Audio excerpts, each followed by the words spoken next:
শেষমেশ পৌঁছে গেলাম জলদাপাড়া। চারপাশে সবুজের সমুদ্র আর পাখির ডাক, একেবারে অন্যরকম একটা অনুভূতি। কিন্তু আজকের টার্গেট একটাই, জলদাপাড়া জিপ সাফারি। এই জঙ্গলের গভীরে ঢুকে একটু কাছ থেকে প্রকৃতিকে দেখা, বুনো হাতি, বাইসন, হরিণ। গেস্ট হাউসের সবাইকে জিজ্ঞেস করলাম, কিন্তু কেউই পরিষ্কার কিছু বলতে পারল না। কখন সাফারি হয়, কোথা থেকে বুকিং, কতটা সময় আগে করতে হয়, সব কিছুই ধোঁয়াশা। তাই ঠিক করলাম আর অপেক্ষা নয়, নিজের মতো করে নিজের পথে খোঁজ নেব সব কিছুর। এই সিদ্ধান্ত থেকে শুরু হচ্ছে আজকের আর একটা ছোট্ট অভিযান।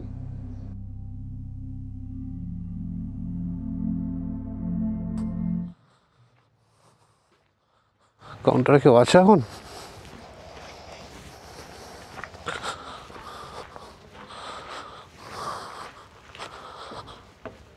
এক্সকিউজ মি, কাউন্টারে কে আছেন এখন? আচ্ছা, বলছি যে যে টিকিট বুকিংয়ের জন্য কটার সময় আসতে হয়? দুপুরবেলা করলে এখন 1টার দিকে আসতে লাগবে, 1টা থেকে 2টোর মধ্যে বুকিং করতে লাগবে। ওকে ওকে। আর কেউ যদি আগে এসে লাইনে থাকে তাহলে ওরা পেয়ে যাবে, এখানে যে থাকবে আগে তাদেরকেই দেওয়া হবে। আচ্ছা, 3টা থেকে সাফারি শুরু হয়? 4টার দিকে সাফারি আছে। 4টের দিকে? হ্যাঁ, 3টার দিকে বুকিং করতে লাগবে। 3টার দিকে বুকিং করার 1 ঘন্টা আগে। আর সাফারি কতক্ষণের হয়? 1750। মানে কতক্ষণের সাফারি হয়? 1.5 ঘন্টা। 1.5 ঘন্টা। আচ্ছা, এটা আইডি কার্ডের ব্যাপার, যেটা আপনারা ডিজিটাল আইডি কার্ড নেন তো? মানে দেখাচ্ছি আমি, ফর এক্সাম্পল ফোনে থাকলে হবে না, হার্ড কপি হবে। ডিজিটাল মানে ইউআইডিআই থেকে যেটা দেয়, এই যে ডিজিটাল যে আধার কার্ডটা, এটা হলে হবে তো? মানে আমার ফোনে আছে, আমি প্রিন্ট করে হ্যাঁ, প্রিন্ট করে রাখুন। সেটা আমি দিয়ে দিতে পারি তো? কারণ আধার তো এখন অনলাইনে ব্যবহার হয়। হ্যাঁ, ভোটার অনেক কিছু ব্যবহার। সবই তো, দুটোই তো অনলাইনে পাওয়া যায় এখন। একটা জিনিস দেখুন, প্রবলেমটা এটা হয়, ট্রেনে অনেকে আসে, হ্যাঁ, চুরি হয়ে যায় পার্স, সেখানে চলে গেল, তখন ডিজিটাল ছাড়া তো কোনো অপশন নেই। হয়ে যাবে, প্রিন্ট করলেই হবে। ঠিক আছে, আর প্লাস জেরক্স লাগবে। মানে এটা কালার প্রিন্ট করাতে হবে? হ্যাঁ, ওকে, ঠিক আছে। তাহলে এই সামনে মার্কেটে প্রিন্ট আছে না কালার? ওখানে এই জায়গাটা এখানে সাদা কালো করে ওই দিকে সামনেই আছে। সামনেই আছে? বাজারে চলে যাবেন, বাজারে হয়ে যাবে। ওকে, থ্যাংক ইউ। যেটুকু জানতে পারলাম, বুকিং লাইন দুপুর 1টা থেকে শুরু হয় আর সাফারি শুরু হয় বিকেল 4টে থেকে। প্রতিটা জিপে ম্যাক্সিমাম 6 জন যেতে পারে আর প্রতিটা জিপের ভাড়া হচ্ছে 1750 টাকা। এপ্রিল থেকে অক্টোবর এর টাইমিংটা যেটা আছে, ভোর 5:30 থেকে 7টা পর্যন্ত একটা, সকাল 7টা থেকে 8:30 পর্যন্ত একটা, আর বিকেল 4টে থেকে 5:30 পর্যন্ত একটা। আর নভেম্বরে এই টাইমটা একটু চেঞ্জ হয়, কারণ একটু ফগ থাকে সকালে বেশি আর তাড়াতাড়ি সন্ধ্যা হয়ে যায়, সেই জন্য সকাল 6টা থেকে 7:30 পর্যন্ত একটা, 7:30 থেকে 9টা পর্যন্ত একটা, আর বিকেল 3টে থেকে 4:30 পর্যন্ত একটা। তো আমাদের একটা ঝামেলা হয়েছিল, আমাদের কারোর কাছে আইডি কার্ডের হার্ড কপি ছিল না, শুধু সফট কপি ছিল ফোনে। ম্যাডাম জানালেন যে কালার প্রিন্ট আর একটা জেরক্স নিলেই চলবে। তাই আমরা দুটো প্রিন্ট করিয়ে নিলাম, যাতে বুকিংয়ের সময় হার্ড কপি দেখাতে পারি। আর একটা গুরুত্বপূর্ণ ব্যাপার, টিকিট বুক করার সময় প্রত্যেককেই নিজেকে উপস্থিত থাকতে হবে আইডি ভেরিফিকেশনের জন্য। এছাড়াও আছে এলিফ্যান্ট সাফারি, সেই অপশানটাও আছে, তবে সেটা বুক করতে হয় আগের দিন। প্রতি হাতিতে বোধহয় 4 জন থাকে আর 3000 টাকা মনে হচ্ছে, যতটুকু আমার মনে হচ্ছে। আর টাইমিংটা এটা জানলাম যে সকাল 5:30 থেকে 6:30 পর্যন্ত একটা, 6:30 থেকে 7:30, আর 7:30 থেকে 8:30 পর্যন্ত, এই 3টে টাইমিং এরও আছে। আর যদি কিছু এক্সট্রা জানার থাকে তাহলে এসে এখান থেকে ক্লিয়ার করে নাও, কারণ আমার যেটা মনে হয় যে অভিজ্ঞতা যতটা নিজের ততটাই স্মরণীয় আর ততটাই ভালো।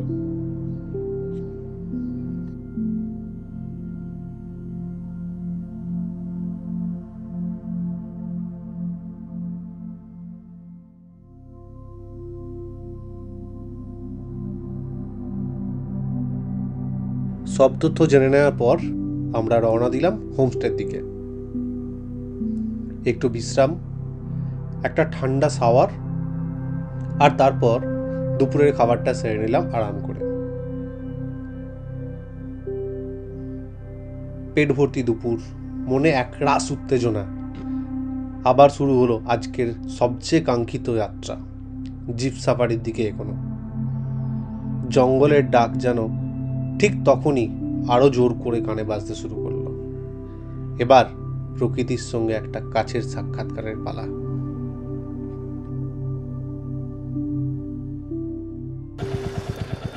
তো আমরা বেরিয়ে পড়লাম জঙ্গল সাফারি করতে। আপাতত বাইকে সাফারি করছি, এরপরে ওখানে জিপ নেবো, দেখি জিপ পাওয়া যায় কিনা। না, 2টোর সময় তো সবাই বেশিরভাগ লোকই চলে আসে, লাইন দিয়ে থাকে, সেটাই দেখার। দেখো আমার পিছনে দেখো চা বাগান, পুরোটাই চা বাগান দুদিকে।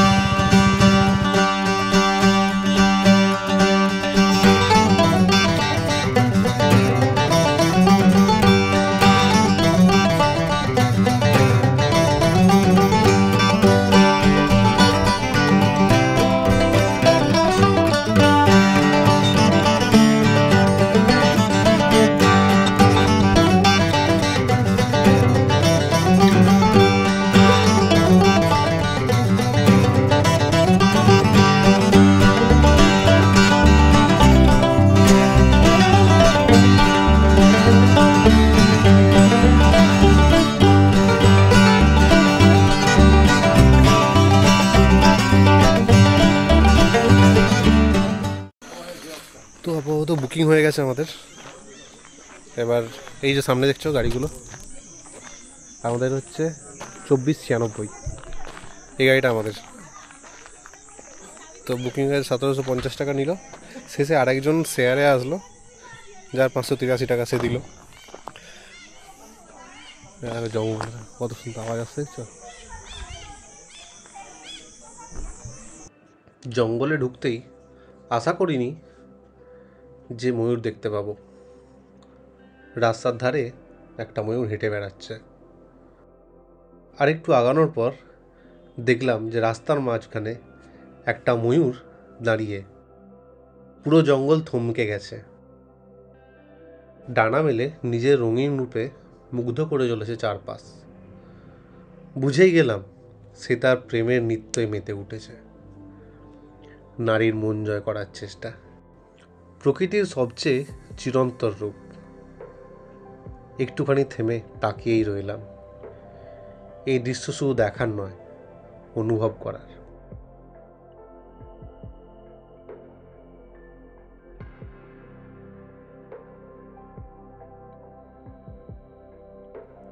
ইচ্ছা ছিল আরও কিছুক্ষণ দাঁড়িয়ে দেখার, কিন্তু গাড়িওয়ালাদের সময়ের অভাব ছিল, তাই তারা বেরিয়ে পড়ল ময়ূরটাকে উড়িয়ে দিয়ে।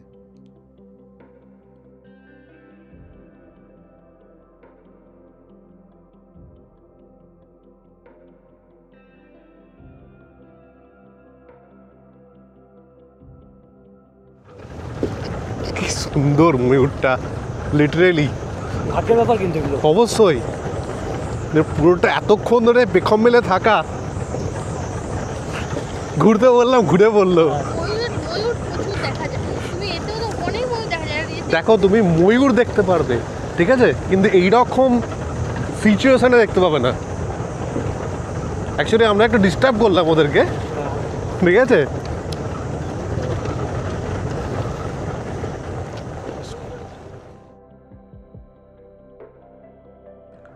হঠাৎ দেখলাম কতকগুলো বাইসন দাঁড়িয়ে আছে।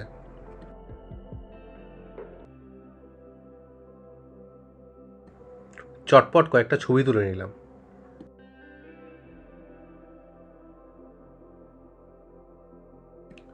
তারপর আমাদেরকে নামালো একটা ওয়াচ টাওয়ারে। বলল এখান থেকে নাকি গন্ডার বা হাতি দেখা যায়। আমরাও নেমে পড়লাম হাতি দেখার লোভে, গন্ডার দেখার লোভে। চলো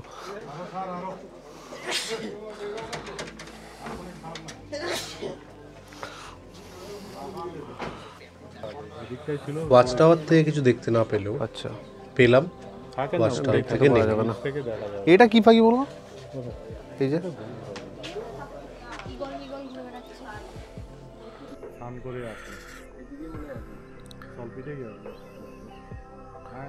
এই দেখো গন্ডারটা, বাপরে, এইটাকে দেখার জন্য এতক্ষণ ধরে আমাদেরকে বসে থাকতে হয়েছে। কেমন গন্ডার বাবাজি কাছাকাছি তো আর আসলো না, দূর থেকে একটু দর্শন দিয়ে গেল। মোটামুটি ভালোই চলে। না না, এতে জুম বেশি হয় না, এতে ভাইব্রেশনটা কন্ট্রোল হয় খুব ভালো। ওয়াচ টাওয়ার থেকে ফেরার সময় সেরকম কিছুই দেখতে পেলাম না। এবার আমরা বেরোলাম হাতি দেখার উদ্দেশ্যে। সবই ঠিক আছে, কিন্তু যে পরিমাণ ধুলো ওড়ে, মোটামুটি পাউডার লাগাতে হবে না, সাদা ধুলোতে ফর্সা এমনি হয়ে যাবে। তো কেউ যদি ভাবো মেকআপ করে আসবে, তাহলে মেকআপ করতে হবে না, এখানে এখানে প্রকৃতি অলরেডি মেকআপ নিয়ে বসে আছে।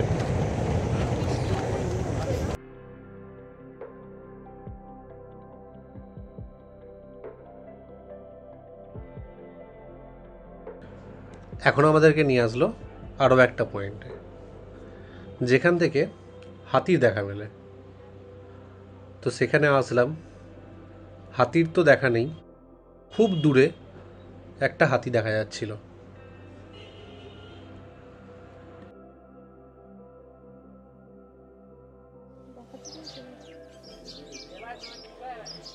এই যে দেখো,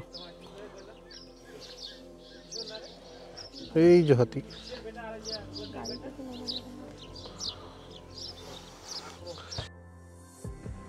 তো এখানেও হতাশ, দেখা তো কিছুই পেলাম না। চলো, আসবো নেক্সট টাইম কখনো। দেখো একদম বিন্দাস স্নান করছে। এগুলো তো ওই যে এতে যায়। হ্যাঁ, এগুলো প্রোটেকশনের জন্য ওগুলো আকুশ আওয়াজে এই লাইটের জন্য আলাদা। হাই, এগুলো প্রোটেকশনের জন্য। টায়ার্ড হয়ে গেছে বেচারা। সামনে আরো দুটো জায়গাতে বাচ্চা আছে। প্রোটেকশনের বলতে একদম সামনে।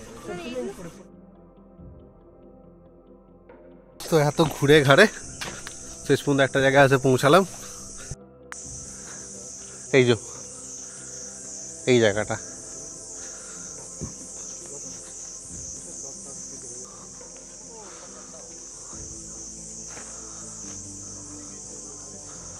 দেখা যায় এখানে ময়ূর ছাড়া কেউ আসে নাকি।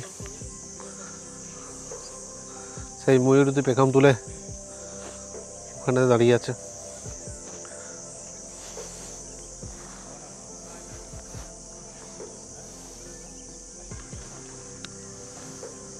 ফেরার সময় আমাদের গাইড দাদা আমাদেরকে কয়েকটা জিনিস সম্পর্কে জানাচ্ছিলেন। এই যে এখানে দেখছো যে নামগুলো আছে, এই নামগুলো সেই লোকগুলোর যারা মারা গেছেন এই ফরেস্ট ডিপার্টমেন্টের কোনো একটা প্রবলেমে, হয় কোনো পশুতে মেরেছে বা কোনো দলীয় ভেদাভেদে মারা গেছে।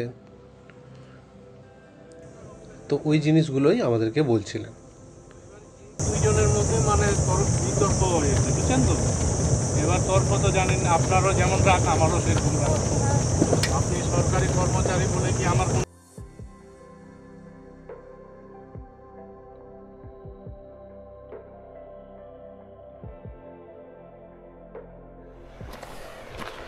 এই দেখো নদীর ধারটায় আসলাম, আওয়াজ পাচ্ছ নদীর।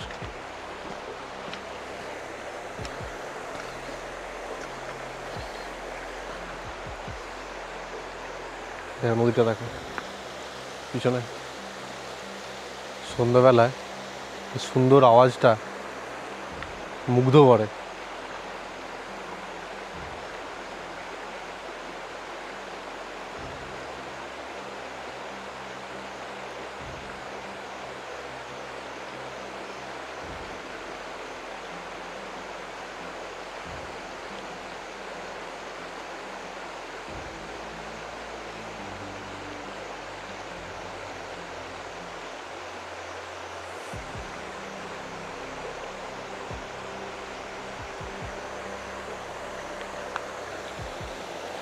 সত্যি নদীর একটা আলাদা সৌন্দর্য আছে। যাই বলো।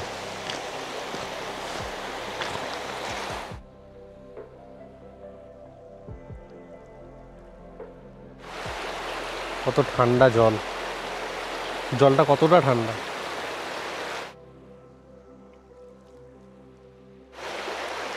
শুনতে পাচ্ছ কি ময়ূরের ডাক এখান থেকে?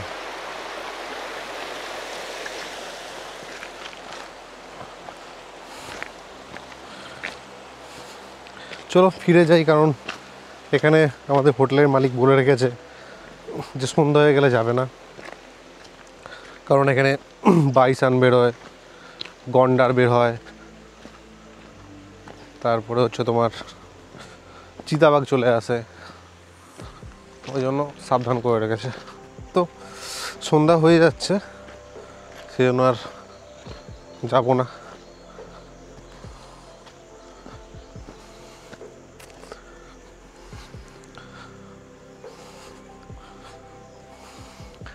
দেখি কালকে কী করা যায়, কালকে কি প্ল্যান করা যায় সেটা দেখি। আজকে তো আপাতত বেরোলাম, মানে ঘুরে আসলাম, ঘুরে এসে ইভিনিং কিছু স্ন্যাক্স যদি দেবে তো আশা করছি, স্ন্যাক্স দেবে, খাবো, আর রাতে ডিনার করে শুয়ে পড়বো আপাতত।